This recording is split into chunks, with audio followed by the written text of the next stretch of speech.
Hindi na talaga pinatagal si DeAndre Ayton sa Lakers dahil tinrade din siya papuntang Wizards kapalit ni Jaden Hardy at 2 second round pick. At least nagkaroon pa ng value itong si Ayton at nakakuha pa ng draft asset ang Lakers. Andun pa na nagkaroon din sila ng additional 2.3 million sa kanilang cap space nang tinrade nila si Ayton. Base case siya, merong sapat na cap space ngayon ng Lakers para ma-assign ng another big man or backup big man. Ang nasa radar ng LA ngayon si Kevon Looney, ang hari ng tugma. Kasi umalis na rin siya ng Pelicans. Hindi rin nagtagal Papasok na rin si Kevon Looney ng 10 years at pwede siyang makakuha ng 3.9 million na league minimum na veteran contract.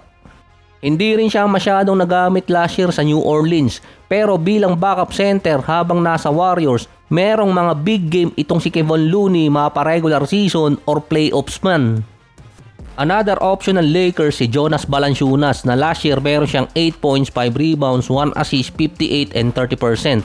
Initial backup din siya kay Jokic. Si Valanciunas gusto rin makuha ng Knicks kaso naunang pumirma si Andre Drummond ng minimum contract.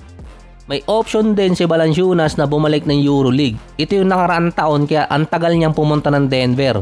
May contract pa kasi si Valanciunas sa Denver at idadaan ng trade. Kasi ang Denver naghahanap ng cap space ngayon para ma-retain si Watson. Ang logic ko na lang kasi sa Lakers ngayon, mula nang dumating tong si JJ Redick bilang head coach, kung sino ang mas pogi, siya yung fit sa Lakers. Si Valanciunas kamukha ni Travis Kelce, yung shota nitong si Taylor Swift.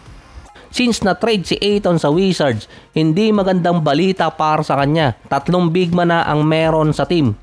Depende kung maglalaro si Anthony Davis or mag-i-stay siya or kaya mati-trade siya bago ang season. Ang possible di umanong bitawan din si Ayton sa lineup or hindi siya magamit. Lalo na yung Alexander Sarr nag-i-improve din. Sa kasagsagan kasi ng playoffs nung nakaraan kung ano-ano ang pinaggagawa. Imbes na magpalakas, nagpagawa ng chain, at least hindi nagpatato.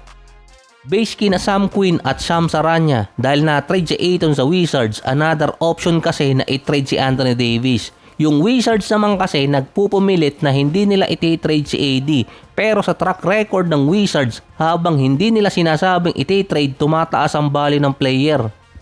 Tulad dati kay John Wall, sinabi nilang hindi iti-trade, GM pa mismo nagsabi nun. Kinabukasan, tinrade nila kapalit si Westbrook. Ganon din si Bradley Beal, sinabing hindi nila iti-trade, halos nakaraan lang ang 1 linggo or wala pang 1 linggo na-trade siya papuntang Suns, ang dami pang kapalit. Lugi nga lang ang Suns dun. Based naman kay Sam Quinn, si AD pwedeng i-trade sa Cavaliers or posibleng i-trade kapalit ni Jarrett Allen, Max Strus, Dennis Schroeder at first round pick para di umano makuha ang gusto ni LeBron na kasama si AD sa isang team. Based naman kay Sham Charania, kailangan ng Golden State na makuha via trade si AD para ma-assign si LeBron. Based naman sa report ayon kay Rich Paul, si LeBron hindi nagmamadaling pumirma agad kaya delikado pa doon ang Warriors pati si Harden. Base pa kay Sham, para mapapirma si LeBron, kailangan ma-trade si Anthony Davis sa Golden State at pwedeng masama pa si Moses Moody kasi kailangan nila ng cap space. Si Moody, posible kasi makabalik by November or December. Saka yung Cavaliers, mas maganda kasi yung package nila kumpara sa Golden State. Hindi pilit yung sa Cleveland. Dahil kung titingnan yung sa Golden State, ang pinaka-ideal na pang-trade sa kanila by contract ay si Porzingis. Kahit nasa 40 million sa loob ng 2 taon ng kontrata niya, hindi yun fully guaranteed. Sa total na 40 million, 6 million lang ang guaranteed dun. Kaya kapag winave siya ng kabilang team, walang magiging malaking problema sa kontratang babayaran. Mataas pa rin yung value ni Jarrett Allen bilang defensive player. Yung nabasa ko pa nun, si Evan Mobley ang gustong i-trade ng Cavaliers para makalusot sa kanyang malaking salary. Dahil nga si Donovan pipirma ng panibagong kontrata at another salary cap at tax problem ulit sa kanila. Si Evan Mobley kasi mula nang pumirma or nag-take effect ang kontrata niya, nag-i-struggle na. Saka kahit anong gawin ng Wizards, yung sinabi nga ng presidente nila na maglalaro si AD, hindi naglaro si Anthony Davis nun. Nung sinabi ding hindi aalis si AD, sinabi naman ni Anthony Davis gusto niya magpa-trade at pumunta sa ibang contender na team.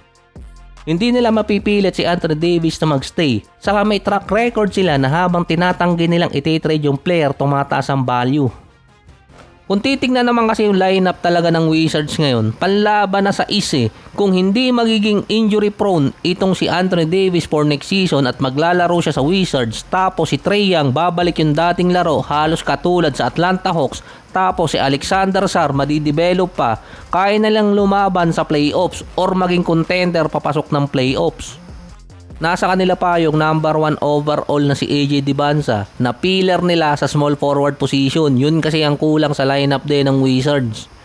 Si Dorian Finney-Smith naman tinrade sa Hornets kapalit ang 3 second round pick. Hindi rin siya napakinabangan ng Houston last season dahil sa injury. Pero at least mas safe siya kay Ayton dahil multi-year contract ang meron dito kay Finney-Smith.